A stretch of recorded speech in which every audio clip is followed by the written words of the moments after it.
episode 308 of Retro Encounter, RPG fans' weekly podcast of many topics. I'm Mike Sollosi, and here we are going to discuss a game that is simultaneously one of the most retro and least retro games we have played for Retro Encounter. Because by release date, this game came out in 2016 or 2017, but by appearances, it looks like it fits in more with 1994 or 1995. The game is Cosmic Star Heroine by Zvoid Games, and the panelists are myself and two others. Who are they? Let's introduce them, starting with Audra Boland. Hello. Nice to be here. Good to see you again, Audra, and Jonathan Logan. Hello, everyone.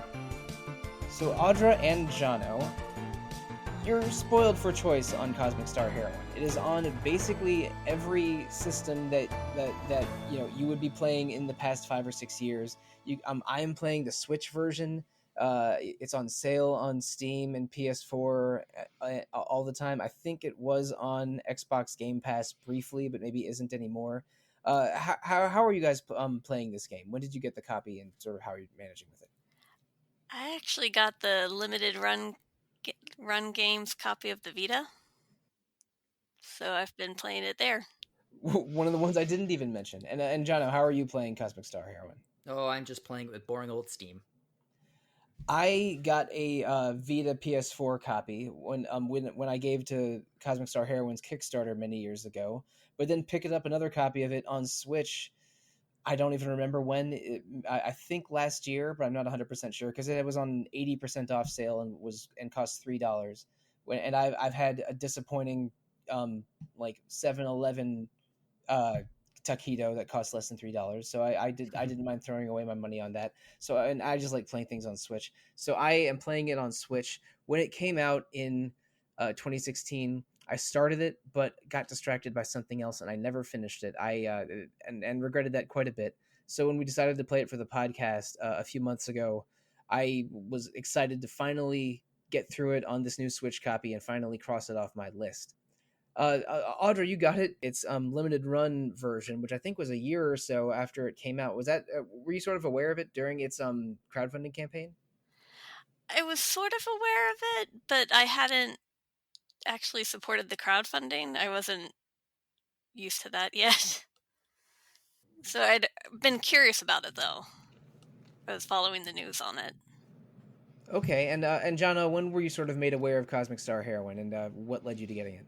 Well, I was following it the entire time it was in production. I was a fan of their games before that. I had the 2-pack, the Breath of Death 7 and Cthulhu Saves the World 2-pack, and I thought they were amazing games because they are amazing games.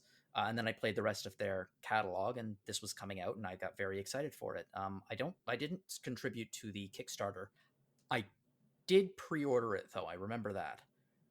So yeah, it came out, and I am like you. I played it for a while, and then something distracted me, I think.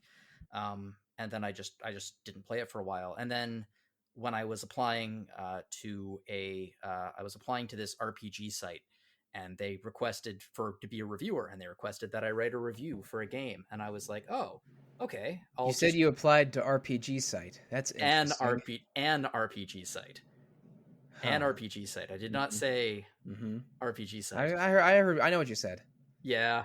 So yeah, I applied. I wrote a review for Cosmic Star Heroine and submitted it. And Mike and Alana got back to me, and Alana and I talked just like games for a couple hours. And so I owe the reason why I'm on RPG Fan is because of Cosmic Star Heroine. Yeah. Indirectly, that's also true of me, but it goes back a little further, I guess. I started with RPG Fan in 2014, and I was part of the music section. And my audition piece, as it were, was a review of the soundtrack to Penny Arcade's On the Rain-Slick Precipice of Darkness 4, which is a mouthful. But that game is Zvoid Games' title right before Cosmic Star Heroine. I think it came out in 2013. Like those two, Zvoid did their first two RPGs were Breath of Death 7 and Cthulhu Saves the World, which were on the old Xbox indie games spotlight, which is like one level below Xbox Live Arcade in the 2000s. And then when those had a Steam release for a double pack for $3, I bought it. This was in 2010 or 2011. and that's how I played both of them. Like right when they came out on Steam, and let's say 2011, I think is right. And I liked those so much that I've basically been following Zeboyd ever since, and was really really excited about Cosmic Star Heroine's Kickstarter, and gave more money to that Kickstarter than I ever have before or since to a crowdfunding campaign. I'm not comfortable sharing on air exactly how much that was, but I'm a big fan of Zeboyd games. Again, my RPG fan audition piece was a soundtrack review from one of theirs, and that soundtrack was done by Hyperduck Studios, which is two guys, Chris, I believe it's Chris and Dan, who are an indie music studio out of Ireland, and they did the music for both Penny Arcade 4 and Cosmic Star Heroine. They're really really talented, and I think that Cosmic Star Heroine's soundtrack is one of its strengths. But maybe we should actually talk about the game and not just how we got into Zeboyd games. And listeners, one last thing on Zeboyd games. We did do an episode on Cthulhu Saves Christmas, which was their December 2019 title. Yeah, if you want to hear our interview with Rob and Bill from Zeboyd Games, you can listen to that episode, which I think was the first or second episode of 2020. So yeah, look in the January 2020 catalog for our Cthulhu Saves Christmas interview with the duo from Zeboyd Games. But let's actually talk about the game that is at the title of this episode. Cosmic Star Heroine, you start out as a secret agent named Alyssa LaSalle, and in the first mission and a half of the game or so, you're introduced to Alyssa's organization, which is called API, or what is it? Association for Peace and Intelligence, or Department of Peace and Intelligence, which is an ominous name for a government organization. But she's an elite secret agent, and you meet some of her secret agent friends and superiors in the opening mission and a half or so. What was your first impression playing through the game's, say, first two missions on Romu and Arainu? Starting with you, Audra. I thought the level designs were quite good. Actually, I was very impressed with that I didn't get lost in them more often than not. And I really liked the party members. The first two, Dave and Chan, I think her name is. So I was quite taken with it at first. And Jana, what were your early impressions? Well, the graphic style caught my eye right off the bat, which is the main reason why I think many people were super interested in this, because it looks a lot like Chrono Trigger, but obviously set in a very different world of than Chrono Trigger. And in the very first mission, you get some real nice, like almost lunar style anime-esque cutscenes with limited animation, but really, really nice, and really pulls you into the game and shows you off these characters. So yeah, and I was also very impressed with the battle system, which we'll get into a little bit later. But the battle system is my favorite thing about this game. And I think that it could use a little bit more explanation that is given in the opening mission, but we'll get into that.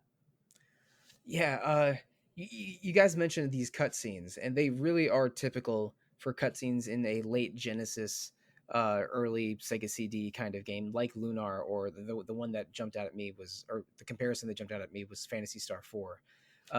And whether they're presented sort of like dynamic close-ups and some camera work, like a little bit more sophisticated than those early 8 and 16-bit cutscenes, but definitely inspired by them. Like there's a scene in after you escape the API facility, where you go into a nightclub and you basically get a music video that lasts a couple of minutes. Yeah, I actually really like that song that they play for it. It's like, the anime OP to Lunar 1 or 2 on the Sega CD, but done very deliberately in this cyberpunk setting with mixed Japanese and English vocals. It's the songs by Laura Shigihara, who's done a lot of game music work, and I think the character Lauren is sort of based on her, or at least inspired by her. Lauren is a nightclub singer that becomes Alyssa's best friend remarkably quickly. Lauren goes from "Who are these people? Oh, nice to see you, Chan," to "I am now dedicated to the cause" in a matter of seconds. One of the unusual pacing choices that this game makes. But going way back to the beginning, Sean, Dave, and Alyssa are on this mission in a planet that's sort of been ruined by bioweapons. The planet's called Romu, and they're investigating a facility. There's wild beasts and cybernetic robots that can reanimate the dead. It's real creepy and weird. And there's even a section where like the lights go out that I was concerned was going into survival horror mode for a moment. And at the end, you discover some research and two headsets that are prototypes for basically mind control devices. And when Alyssa and her crew realizes what these are, they decide that maybe their agency doesn't have humanity's best interests like at heart, even though they claim to. So yeah, that opening mission, and then like going from being a rah API secret agent to a let's steal these from our father organization and run away. Thoughts on this? I thought it was an interesting twist.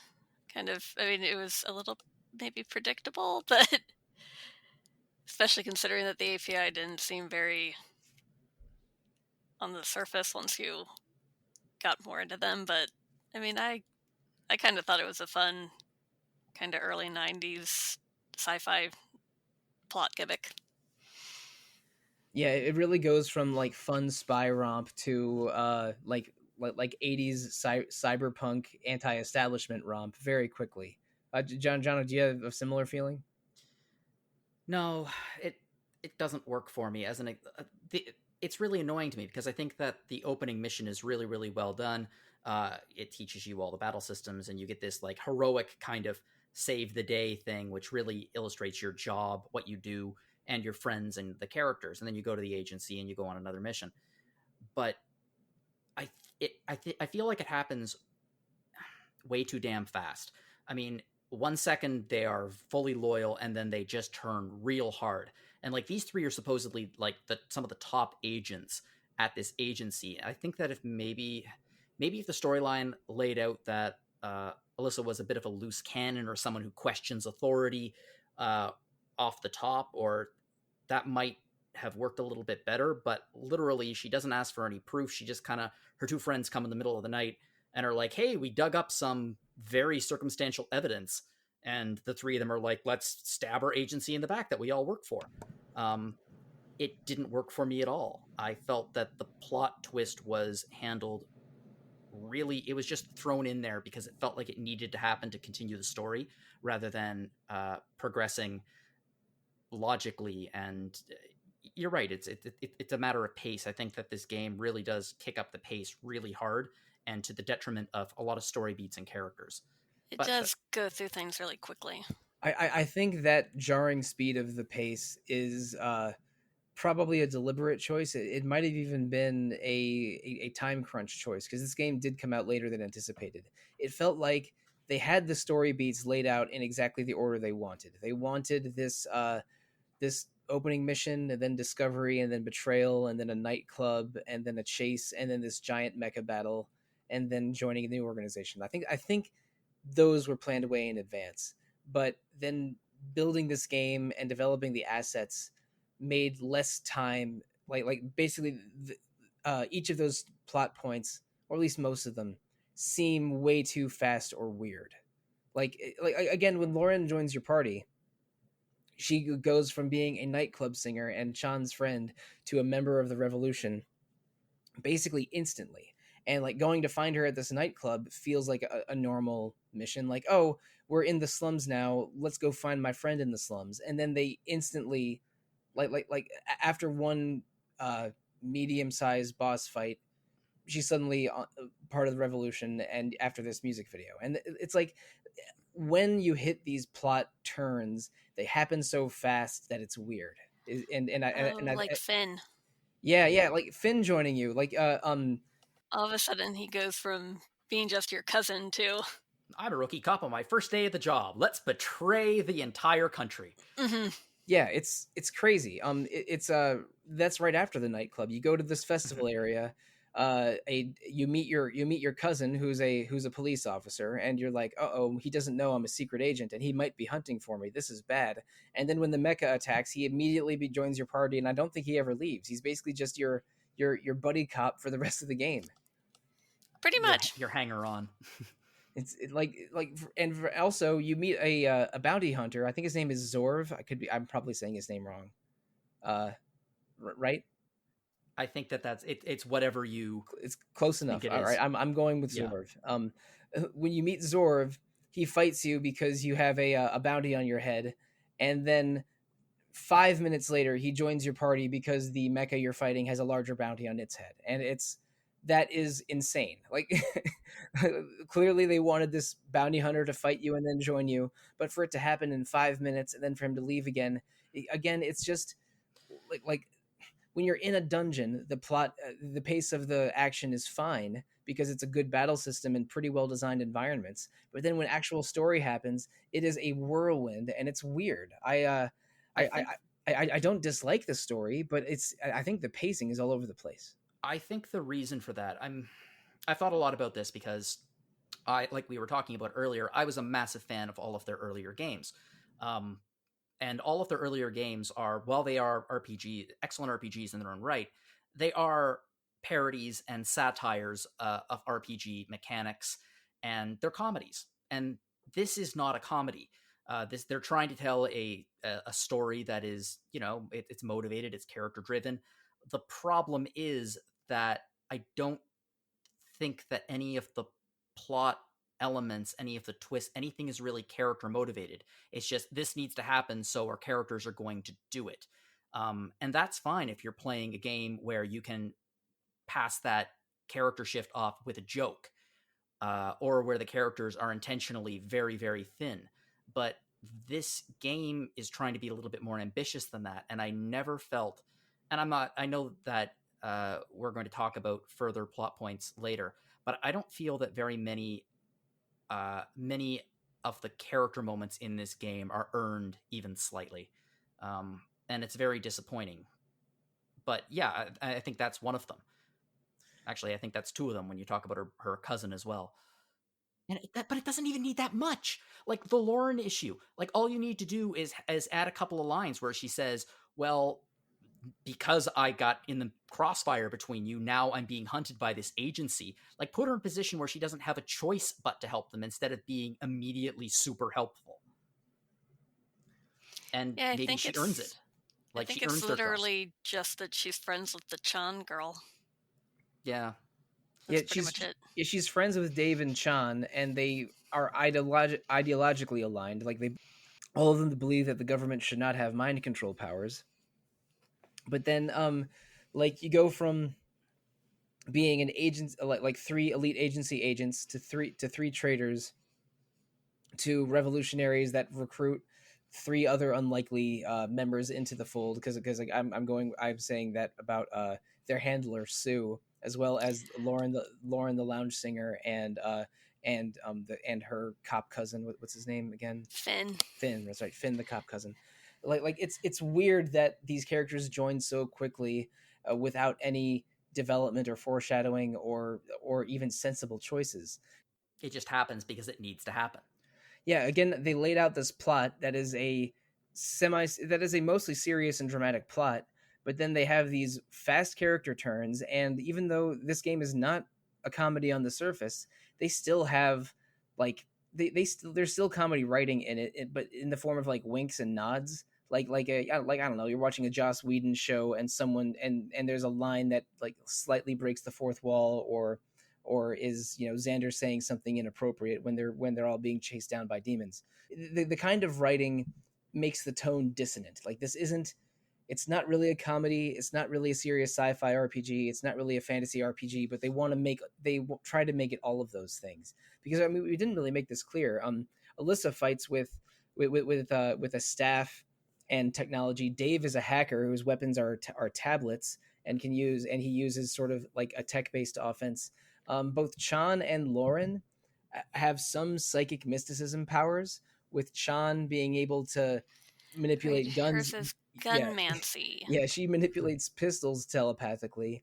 and Lauren has like wields psychic knives and can and can like enhance her singing psychically, and while Finn and Zor are more like heavily armored, using tech and like firearms kind of powers. Like, this game does not know what kind of RPG it is. It's definitely a Japanese style RPG that borrows a lot from Fantasy Star 4 and Chrono Trigger in terms of ideas and concepts. Like, it's not ripping off either of them really, but it doesn't know. I don't think it knows what kind of RPG it is. The whole time I've played the game, and I'm only about 4 hours in.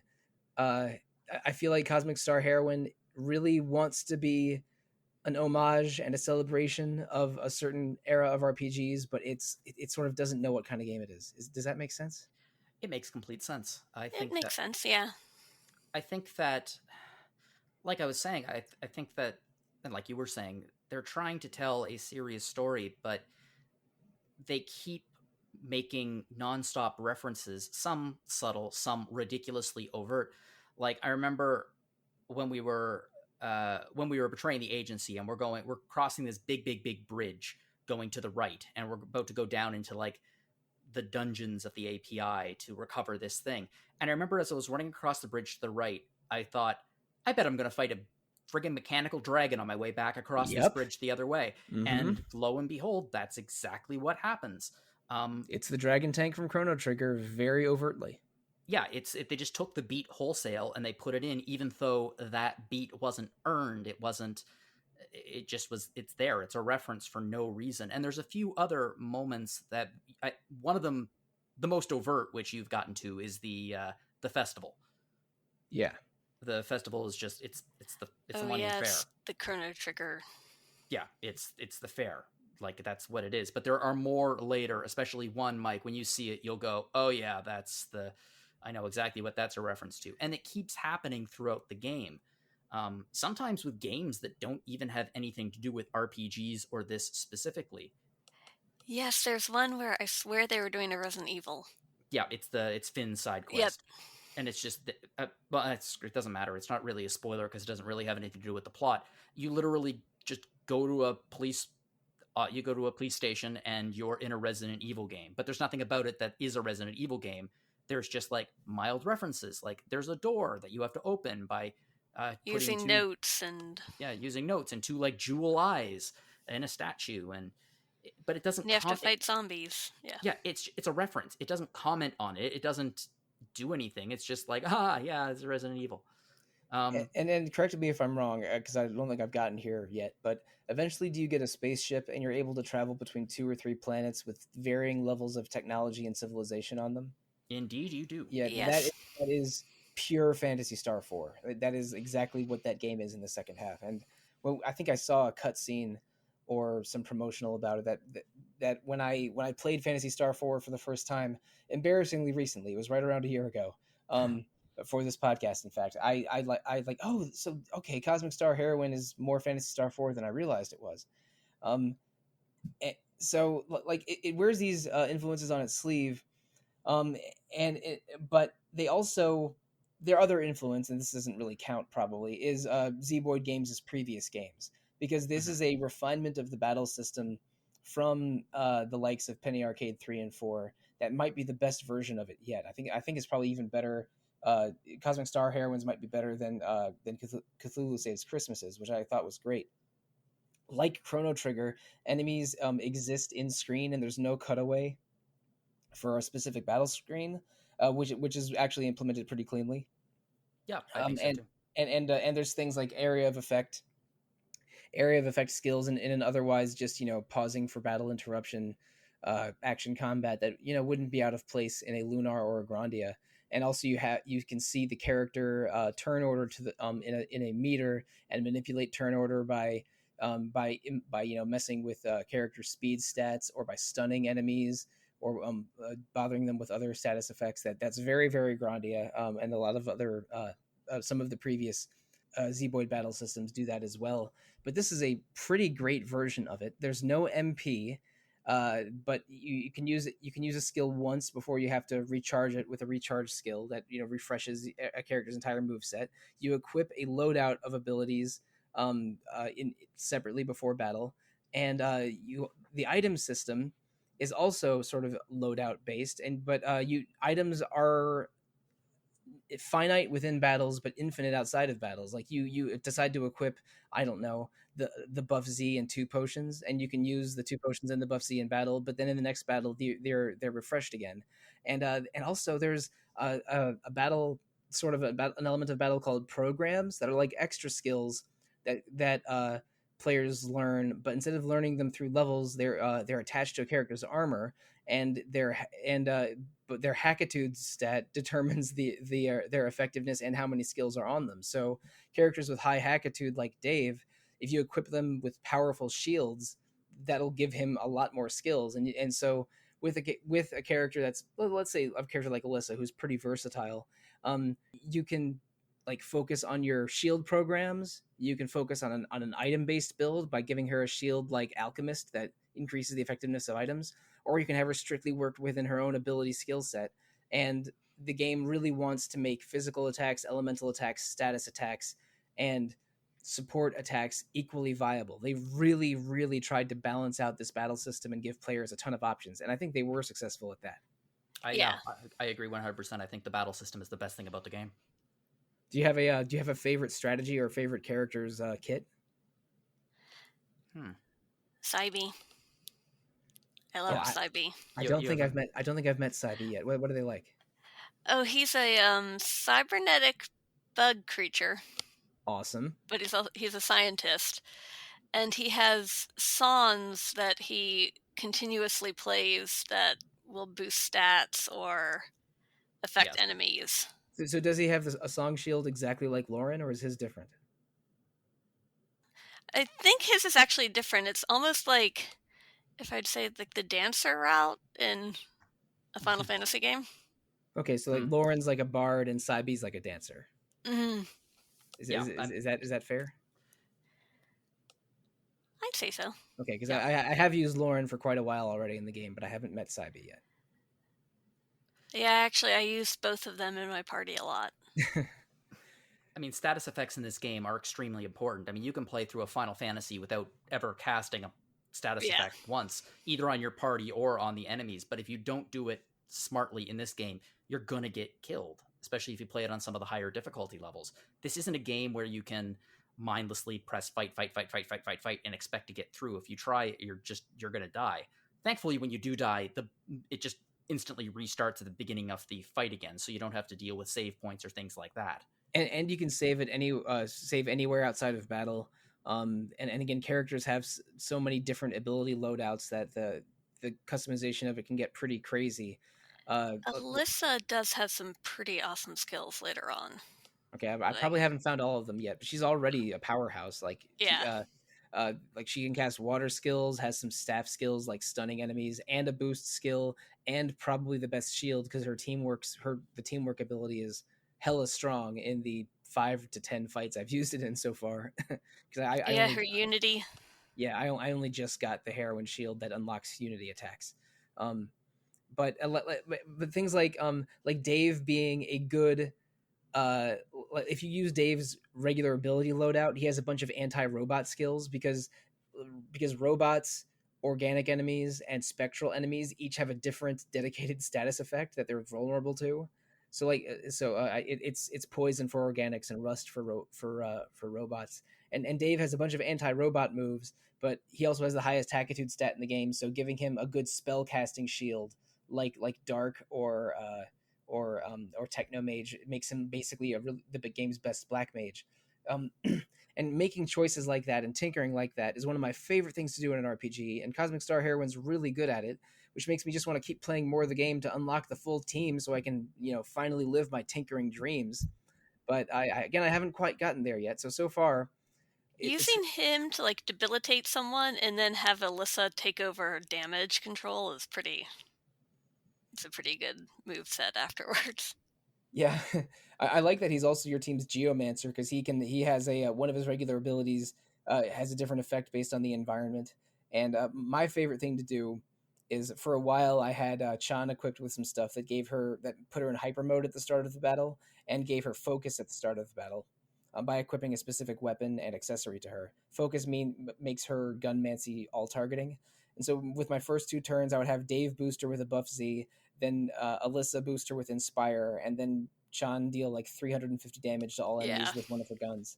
So like that's just a very very basic example of the kind of battle like the kind of battle system manipulation you can do in this game. And again, I think I've only met 7 characters, and there's at least one I haven't met in Saibi, and I believe there's more after him. So Yes, there's a PI.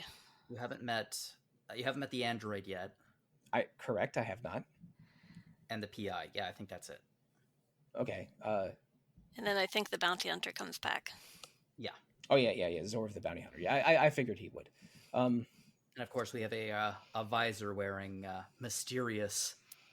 Oh, the leader of the rebellion. Yeah. Arete or Ariti, whatever we say about them. Yeah. I noticed that she wields drones. Like she has 2 drones that fly alongside her, so I assume that's part of her kit. But other than that, I'm excited to have her join the party too. The more the merrier. Bring it on. Yeah, I think part of the reason why there was some criticism of the battle system early on, I think it's because very very superficially, it looks like Chrono Trigger. It looks like Chrono Trigger's battle system, but it's not. Literally, the visual is the only thing that this really has. I mean, yeah, fusion abilities, but like enemies don't move around the map by themselves, and neither do you. So it's not like you. So the area of effect attacks are very dependent on where people are located. They start there, that's where they end. It's not ATB. There's a very specific turn order, and the reason for that is just the battle systems in these games are all like puzzles. It's a bit like a puzzle game actually, and there are a lot of different solutions to it. But you got to figure out the right combination of skills, abilities, how to use them, when to turn it on, in order to win consistently. I think that's amazing. I think that's, like I said, the best part of this game. Yeah, you can play the game with all 4 characters going all out or on offense, or have one dedicated support character with the other 3 going on offense. Or there's I know that Lauren has an ability and Sue has an ability that gives them extra points towards hyper mode. So you could try to base the game on having Sue or Lauren. Well, it was easier for me with Lauren to have her enter hyper mode almost every other turn and have the rest of the team mostly just throw buffs at her so she could deal as much damage as possible. Like and sort of like build your offense around characters entering hyper mode at the opportune time. There's so many angles to play that you the player will definitely find one that's at least interesting. And I don't think I think I've had one character fall in battle one time because I had stopped noticing their health bar at one point. But I'm playing on the I think average difficulty is like the second highest one. Not the hard mode, the one below the hard mode. And I've never really been challenged in this game. It's like maybe it's because I've played 100 JRPGs, but just like reading all the skills and using your JRPG instincts, I think is more than enough to get you through. But the battle system, it's really fun. It has the Grandia turn manipulation with the Chrono Trigger spacing and visual representation, and uniting skills like a Chrono Trigger or a couple Phantasy Star games and previous Zeboyd games.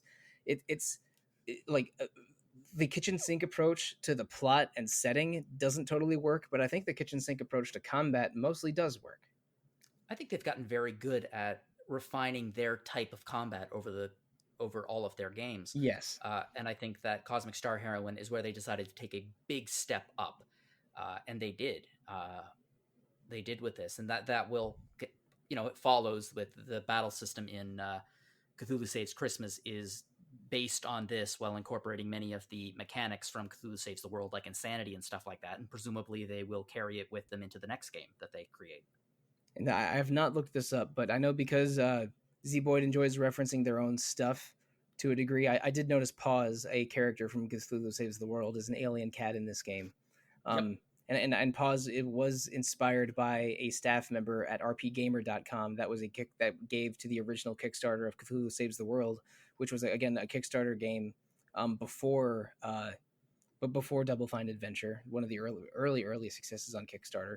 Although it had a very low amount it was going for.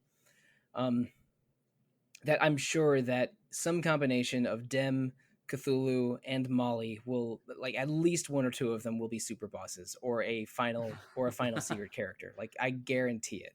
Oh, you think? Oh, well, maybe. I'm not gonna spoil that for Sure. you. You don't need to spoil anything. I know at least one of them is going to be in the game. Um, Probably at the very, very end or at an early part of the game, but you can only access them from the end or something. Like, I think this game is at least delivering on combat variety and character variety, even though the story and tone is weird and does not totally work.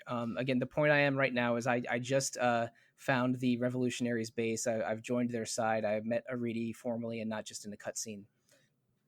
And the base had just started going under attack. I did like 2 or 3 battles and then saved and quit because it was at a very irresponsible hour when I stopped.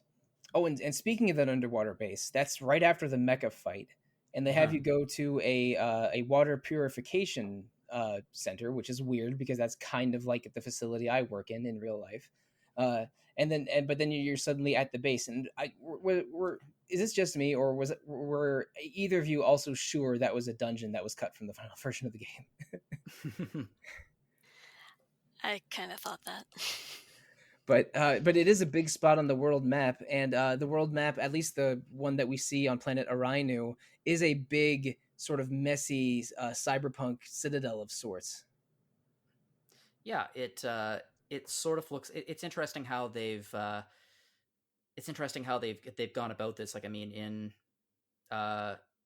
Penny Arcade 3, the overworld was kind of done like a Mario world style, and then in 4 they moved to a Final Fantasy 3 or Final Fantasy 6 style overworld, and in this it's moving to a very Chrono Trigger inspired overworld. Right, it's little characters. Yeah, instead of having a town represented by a square with vast spaces of emptiness, there's obstacles and texture to the world map. That I think it's a pretty nice looking world map, although I wish sometimes it was a little bit easier for me to tell which doors I could enter and which ones I couldn't. But maybe that's just me being brain poisoned by RPGs of the 2010s.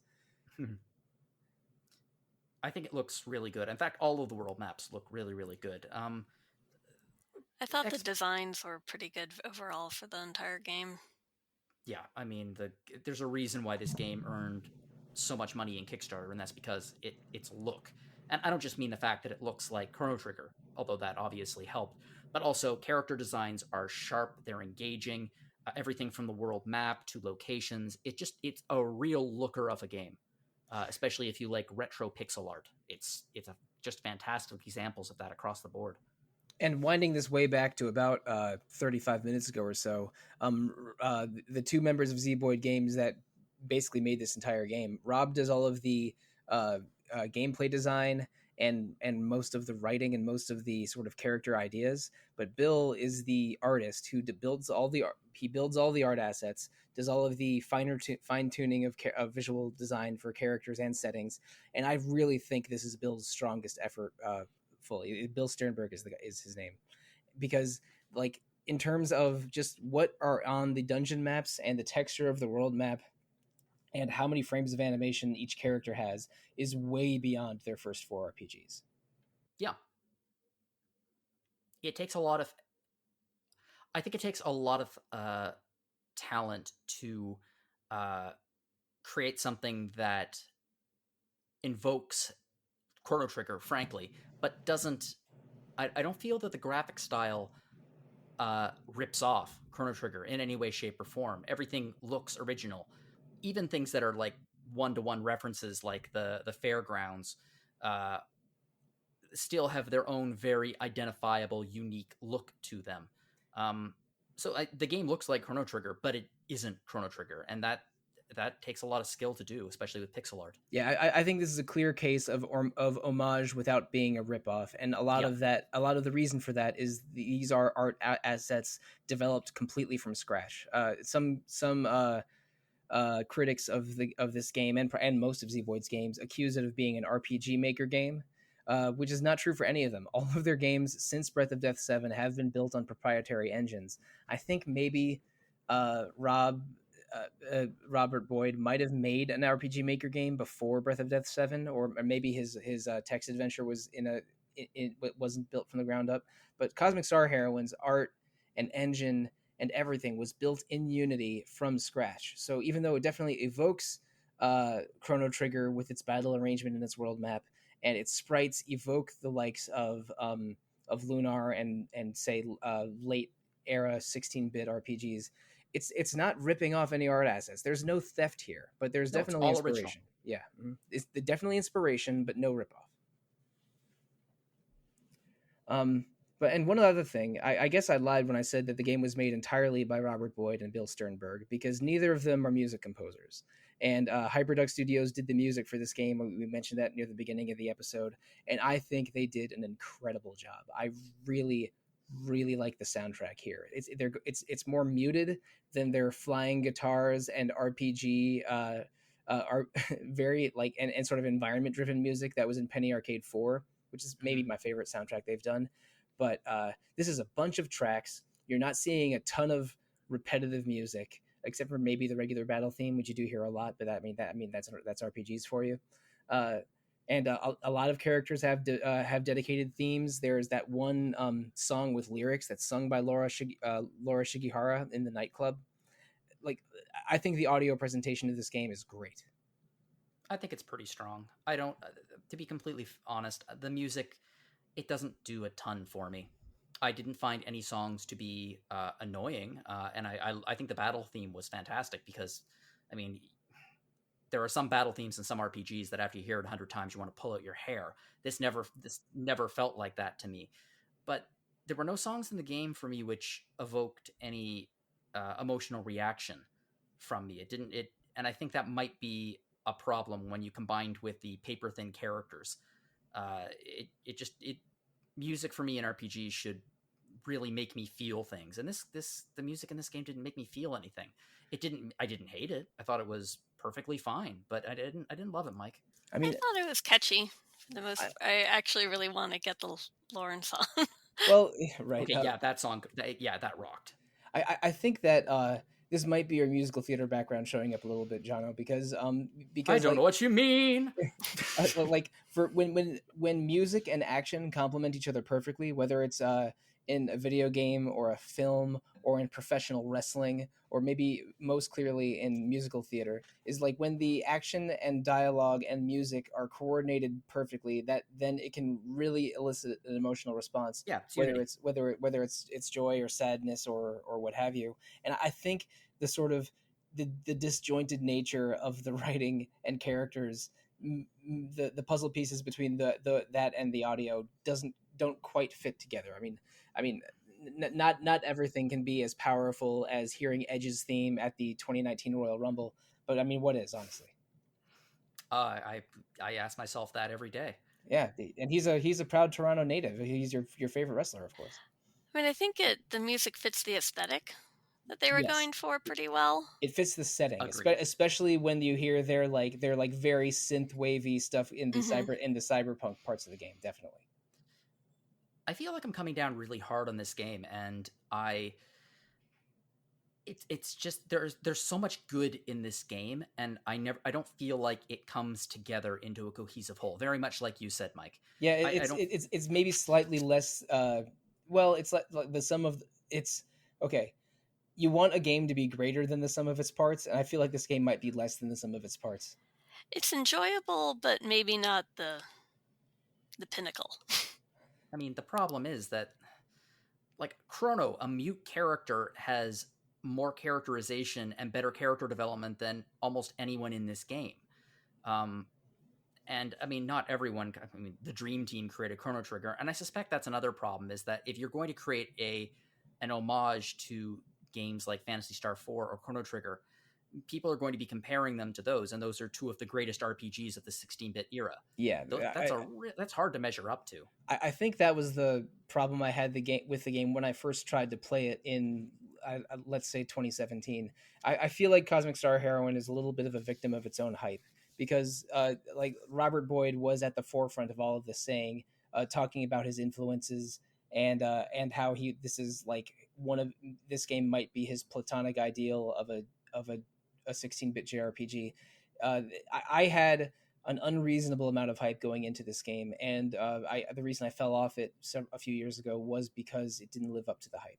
And I've not finished it yet. I'm enjoying myself more now than I was in 2017. I think because I have more reasonable expectations, and also just, I mean, I coming off of me breaking my brain a little bit playing Nocturne and Great Ace Attorney and Persona 2 back to back, like knowing that this game was only going to be 15 hours just made me more excited to play it.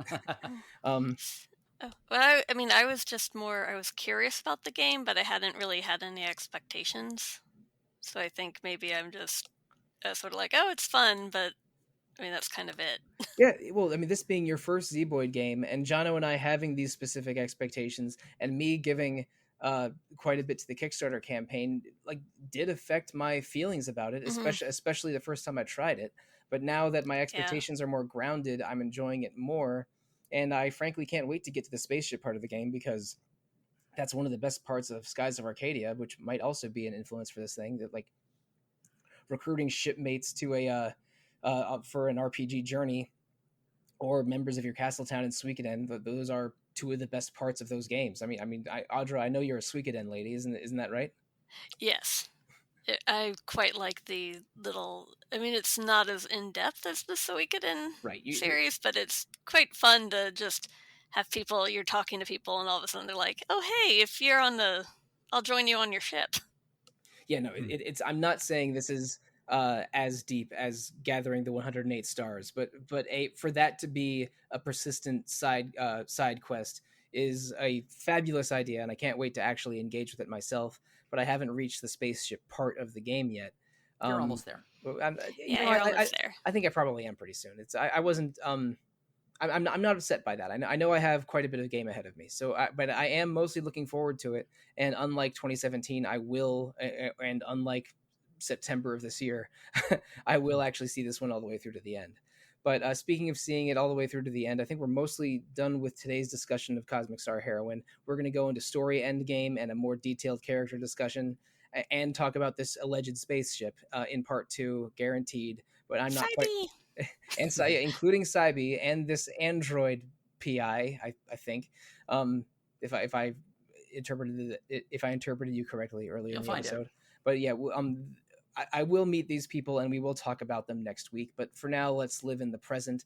Thank you, listeners, for joining us in this part 1 discussion of Cosmic Star Heroine, a game that I have been slightly ignoring for the past several years because of a combination of being busy as hell with a podcast and slightly disappointed in my first experience with it. But hopefully you don't find this game as disappointing as Jono did, or maybe you went in with exactly the right amount of expectations, almost zero, like Audra did. But we'll see how this plays out in part 2 next week.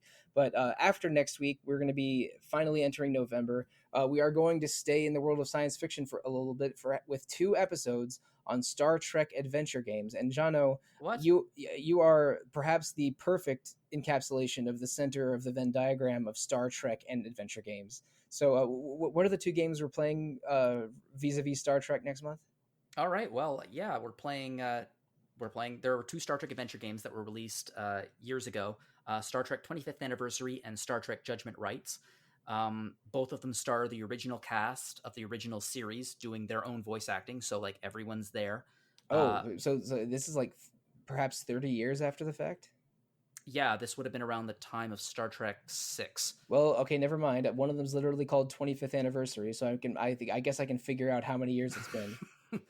Somewhere around there. I should have noticed that ahead of time, but here we are. Yep, and it's great hearing some of the characters. Some of the characters do a better job of others, when they're just doing voice acting. And the game is much more along the lines of Sierra rather than LucasArts. But there's a lot of interesting mechanics in the game. There's at the end of each mission, because the game, rather than being like one long narrative, is split into various episodes, just like the series. So at the end of each episode, at the end of each mission, you get graded based on the choices you've made in that episode, based on the dialogue choices, based on whether or not you let your red shirt die, things like that. So someone gets murdered. So it's divided into anime episodes, and someone gets murdered at each one. So this is basically Danganronpa before Danganronpa. Got it. Exactly. And I think that if one thing could make that better, it would be Shatner. So, Yeah, so I'm super excited to play this. I played them years and years ago, so I've been playing through 25th anniversary. I'm almost done. I'm gonna get to Judgment Rites, and we have quite a few people who are enthusiastic fans who are going to be joining me for these episodes. So it's going to be super exciting.